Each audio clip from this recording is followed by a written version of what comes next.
Recently, an editorial has been published in Dawn with the name of Malnutrition Alarm.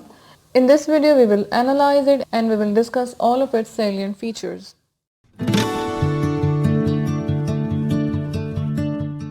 UNICEF کی report یہ کہتی ہے کہ سب سے زیادہ malnourished children South Asian countries میں ہیں، اور میل نیوٹریشن کی وجہ سے کیا کیا پرابلم ہوتے ہیں. کوگنیٹیو امپیئرمنٹ ہوتی ہے، اسٹنٹڈ گروتھ ہوتی ہے، یعنی کہ ہیلتھ کے بہت سارے ایشوز ہوتے ہیں بچوں میں، اور نیگیٹیولی یہ چیزیں امپیکٹ کرتی ہیں اکانومی کو. Later on we will discuss کہ یہ ساری چیزیں اکانومی کو کس طرح سے ڈسٹرب کرتی ہیں. اس ایڈیٹوریل میں یہ بتایا گیا ہے کہ 4,09,000 Pakistani children die under the age of 5 year, اور اس کا کمپیریزن دیا گیا ہے افغانستان اور انڈیا کے ساتھ. افغانستان میں 74,000 ہے یہ نمبر، اور انڈیا میں 8,82,000. اگر دیکھا جائے تو انڈیا آلموسٹ 5 ٹائمز بڑا ہے پاکستان سے، تو اس کمپیریزن سے پاکستان میں ڈیتھس زیادہ ہوتی ہیں. اس سے آگے اس ایڈیٹوریل میں یہ بات کی گئی ہے کہ پاکستان جو ہے host the world's 5th largest population, یعنی کہ پاکستان دنیا کا 5واں بڑا، آبادی کے لحاظ سے 5واں بڑا ملک ہے. اس کے بعد یہ ریزنز بتائے گئے ہیں کہ میل نیوٹریشن کی بیسک یا روٹ کازز کیا ہیں. Some of them has been named ہے کہ ایک تو یہ ہے کہ poor water and sanitation supplies اور gender disparities within households. اس کے علاوہ پاورٹی ہے ریجن کے اندر، اور under investment in the proper diet یا بیلنس ڈائٹ کی طرف توجہ لوگوں کی کم ہے، یا اس کے اندر جو ان کی انویسٹمنٹ ہے وہ کم ہے. اور اس کے بعد یہ ہے کہ لوگوں کے اندر اویئرنیس نہیں ہے اس بات کی کہ نیوٹریشس فوڈ لینا کتنا ضروری ہے.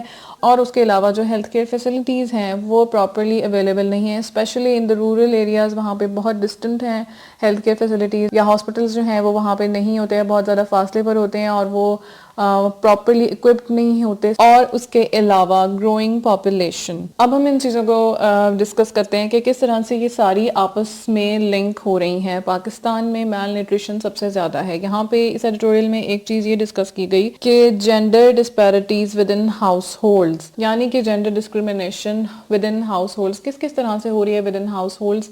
اور یہ کہ وومن ایجوکیشن کے اوپر زیادہ انویسٹ یا فوکس نہیں کیا جا رہا، ان کی کریئر پلاننگ نہیں کی جا رہی ہے.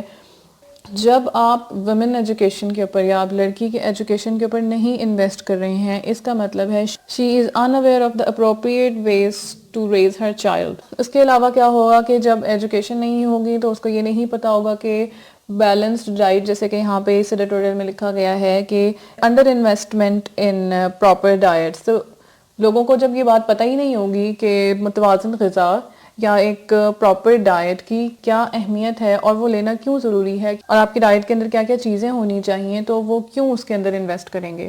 یہ ساری چیزیں ایجوکیشن سے ہی آئیں گی. تو جب ایک لڑکی ایجوکیٹڈ ہوگی تو اس کو پتا ہوگا کہ اس نے ایک بیلنسڈ ڈائٹ کو کس طرح سے مینیج کرنا ہے، کتنے کاربوہائیڈریٹس ہونے چاہیے ڈیلی روٹین میں، پروٹینز کس طرح سے ہونے چاہیے، فیٹس کتنے ہونے چاہیے.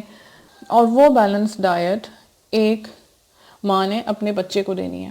جب ایجوکیشن والے سیکٹر میں جینڈر ڈسپیرٹی ختم ہو جائے گی، جب لڑکیوں کی کریئر پلاننگ ہوگی اور جب ان کا ایکسپوجر ہوگا، تو ان کو یہ پتا ہوگا کہ ان کیس ایک پریگننٹ وومن ہے، اس کو اپنا کس طرح سے خیال رکھنا ہے، کون سی میڈیسن لینی ہے اور کون سی نہیں لینی.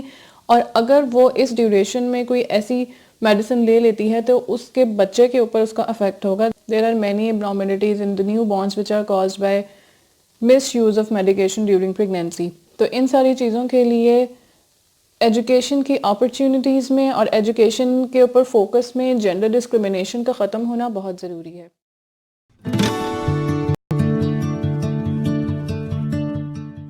اب اگر کوئی بچہ کلیفٹ پیلٹ کے ساتھ پیدا ہوتا ہے، اس کے پیرنٹس کو سب کو سفر کرنا پڑے گا اس سے. فیملی ایک یونٹ ہوتی ہے کسی بھی سوسائٹی کا. جب آپ کا یونٹ ہیلدی ہوگا تو پوری سوسائٹی ہیلدی ہوگی. بہت سارے ہیلدی یونٹس مل کے ایک ہیلدی سوسائٹی بنائیں گے. اگر کوئی بچہ اس طرح کے کسی پرابلم کے ساتھ پیدا ہوتا ہے تو اٹ مینس کہ اس کے گھر والے اس کے اوپر ایکسٹرا خرچ کریں گے اس چیز کے ٹریٹمنٹ کے لیے. And it is not only the burden on the budget of that family but it also affects badly the over all economy of the country. کیا یہ زیادہ اچھی بات نہیں ہوگی کہ یہی انویسٹمنٹ وہ ڈیزیز ہونے سے پہلے آپ ہیلتھ کے سیکٹر میں کر لیں؟ یہی انویسٹمنٹ ہیلتھ کو امپروو کرنے کے لیے کر لی جائے، بیلنس ڈائٹ کے انٹیک میں کر لی جائے instead of investing in illness. Why shouldn't we try to invest in health? تو سب سے زیادہ ضروری چیز یہ ہے کہ ویمن ایجوکیشن پر انویسٹ کیا جائے. جب ویمن ایجوکیشن پر انویسٹ ہوگا، ان کو یہ بات پتہ ہوگی کہ انہوں نے کس طرح سے اپنی فیملی کی اور اپنے بچوں کی ہیلتھ کا خیال رکھنا ہے. ان کو یہ پتہ ہوگا کہ کلین ڈرنکنگ واٹر کتنا زیادہ امپورٹنٹ ہے، کھانا پکاتے ہوئے کس طرح سے ہائیجین کا خیال رکھنا ہے، میڈیسنس کو کس طرح سے ایڈمنسٹر کرنا ہے، ٹائملی ڈائگنوسس کسی ڈیزیز کا کتنا ضروری ہے، کس وقت انہوں نے اپنے بچے کو ڈاکٹر کے پاس لے کے جانا ہے، بچوں کو کیا ڈائٹ دینی ہے، ان کی ہیلتھ کا کس طرح سے خیال رکھنا ہے، ان کی کس طرح سے پراپر اور ٹائملی ویکسینیشن ہونی چاہیے. In case a mother doesn't know the importance of sanitizing the feeding bottles of a kid, کیا ہوگا؟ بچہ بیمار ہوگا پراپر ہائیجین نہ ہونے کی وجہ سے. تو جب خواتین کی ایجوکیشن میں انویسٹ کیا جائے گا، ultimately it will boost economy. کس طرح؟ not only they will become an equal part of the workforce, but also they will improve the social institutions and social fabric of the country. کیونکہ جب ان سب چیزوں کا خیال رکھا جائے گا کہ بیلنس ڈائٹ ہونی چاہیے، کلین ڈرنکنگ واٹر ہونا چاہیے، ہائیجین کتنی امپورٹنٹ ہے، تو وہ بچہ بیمار نہیں ہوگا، اور جب بچہ بیمار نہیں ہوگا تو ہیلتھ کا بجٹ کم ہو جائے گا. تو کیا ہوگا کہ اس سے اکانومی زیادہ اسٹیبلائز ہوگی. So this was the whole thing which has been discussed in this editorial کہ سینیٹیشن کا خیال رکھنا چاہیے، جینڈر ڈسپیرٹی ختم ہونی چاہیے، اور health care facilities should be available in the rural areas as well. Thank you for watching. Please like, comment, share and subscribe. Press the bell icon to never miss any update.